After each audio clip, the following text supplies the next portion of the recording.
গঙ্গানগর স্থিত আরিয়াভার্ত international university পরিদর্শনে যান যুবরাজনগরের প্রাক্তন বিধায়িকা মলিনা দেবনাথ।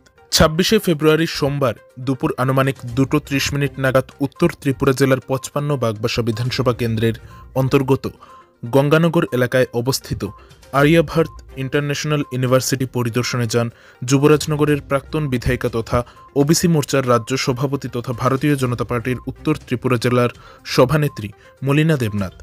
সেখানে গিয়ে তিনি আরিয়াভার্ত ইন্টারন্যাশনাল ইউনিভার্সিটির বিভিন্ন বিভাগ পরিদর্শন করেন এবং আরিয়াভার্ত ইন্টারন্যাশনাল ইউনিভার্সিটির কর্মকর্তাদের সাথে বিভিন্ন কোর্সের বিষয়ে আলাপ আলোচনা করেন। সেই সাথে আরিয়াভার্ত ইন্টারন্যাশনাল ইউনিভার্সিটির পক্ষ থেকে ওবিসি মোর্চার রাজ্য সভাপতি মলিনা দেবনাথ মহোদয়াকে সংবর্ধনাও দেওয়া হয়।